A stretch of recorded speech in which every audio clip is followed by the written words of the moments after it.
Kami persembahkan program Santapan Rohani, terjemahan dari Renungan Our Daily Bread. Untuk menerima notifikasi video baru kami, silakan tekan tombol subscribe dan tanda lonceng di bawah ini. Sahabat ODB, pembacaan Alkitab hari ini terambil dari Keluaran pasal yang kedua ayat yang pertama sampai dengan ayat yang ke-10. Keluaran pasal yang kedua ayat yang pertama sampai dengan ayat yang ke-10. Musa lahir dan diselamatkan. Seorang laki-laki dari keluarga Lewi kawin dengan seorang perempuan Lewi. Lalu mengandunglah ia dan melahirkan seorang anak laki-laki. Ketika dilihatnya bahwa anak itu cantik, disembunyikannya 3 bulan lamanya. Tetapi ia tidak dapat menyembunyikannya lebih lama lagi. Sebab itu diambilnya sebuah peti pandan, dipakalnya dengan gala-gala dan ter. Diletakkannya bayi itu di dalamnya, dan ditaruhnya peti itu di tengah-tengah teberau di tepi sungai Nil. Kakaknya perempuan berdiri di tempat yang agak jauh untuk melihat apakah yang akan terjadi dengan dia. Maka datanglah putri Firaun untuk mandi di sungai Nil, sedang dayang-dayangnya berjalan-jalan di tepi sungai Nil. Lalu terlihatlah olehnya peti yang di tengah-tengah teberau itu. Maka disuruhnya hambanya perempuan untuk mengambilnya. Ketika dibukanya, dilihatnya bayi itu, dan tampaklah anak itu menangis. Sehingga belas kasihanlah ia kepadanya, dan berkata, "Tentulah ini bayi orang Ibrani." Lalu bertanyalah kakak anak itu kepada putri Firaun, "Akan kupanggilkah bagi tuan putri seorang inang penyusu dari perempuan Ibrani untuk menyusukan bayi itu bagi tuan putri?"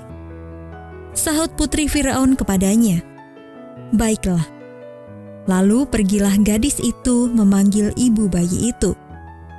Maka berkatalah putri Firaun kepada ibu itu, "Bawalah bayi ini dan susukanlah dia bagiku, maka aku akan memberi upah kepadamu."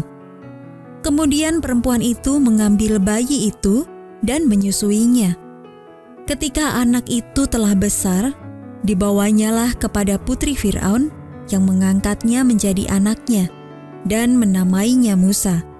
Sebab katanya, "Karena aku telah menariknya dari air."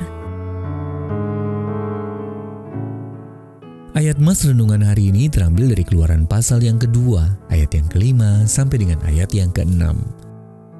Lalu terlihatlah olehnya peti yang di tengah-tengah teberau itu. Ketika dibukanya, dilihatnya bayi itu. Renungan hari ini berjudul Allah yang begitu terperinci, ditulis oleh Tim Gustafson. Kevin dan Kimberly telah menjalani minggu yang berat. Penyakit kejang yang diderita Kevin tiba-tiba memburuk, sehingga ia harus dirawat di rumah sakit. Di tengah pandemi, keempat anak mereka, kakak beradik yang mereka adopsi dari panti asuhan, merasa sangat bosan dan kesal karena terkurung di dalam rumah. Bukan itu saja, Kimberly merasa tidak memiliki bahan makanan yang layak dimakan. Anehnya saat itu ia ingin sekali makan wortel. 1 jam kemudian, terdengar pintu diketuk. Teman mereka, Amanda dan Andy, datang membawa hidangan lengkap untuk seluruh keluarga, termasuk wortel. Apakah ini hanya kebetulan? Tentu tidak. Kisah menakjubkan dari sejarah orang Israel menunjukkan bahwa Allah begitu terperinci merencanakan setiap peristiwa. Firaun memerintahkan, "Lemparkanlah segala anak laki-laki yang lahir bagi orang Ibrani ke dalam sungai Nil." Keluaran pasal yang pertama ayat yang ke-22. Usaha pembunuhan besar-besaran ini mendorong munculnya rencana dengan detail yang mengagumkan. Ibu Musa memang membuang bayinya ke sungai Nil. Tetapi ini adalah bagian dari strateginya. Di sungai itu, putri Firaun sendiri akan menyelamatkan bayi Musa yang kelak akan dipakai Allah menyelamatkan umatnya. Putri Firaun bahkan mengupah sang ibu untuk menyusui bayinya sendiri. suatu hari kelak dari bangsa Yahudi yang nyaris dibinasakan itu akan lahir bayi laki-laki yang dijanjikan. Kisah hidupnya akan dipenuhi dengan detail dan ironi ilahi yang menakjubkan. Namun yang terpenting, Yesus datang dan menyediakan jalan pembebasan bagi manusia yang diperbudak dosa. Bahkan khususnya pada saat-saat kelam, Allah terus berkarya dengan begitu terperinci. Itu seperti yang Kimberly katakan, Tuhan membawakan saya wortel. Sahabat ODB, dapatkah Anda menceritakan kesaksian hidup tentang perbuatan Allah yang begitu terperinci?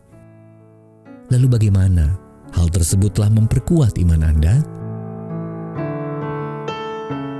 Bapa, terima kasih karena Engkau telah hadir dalam setiap hal kecil maupun besar dalam hidupku.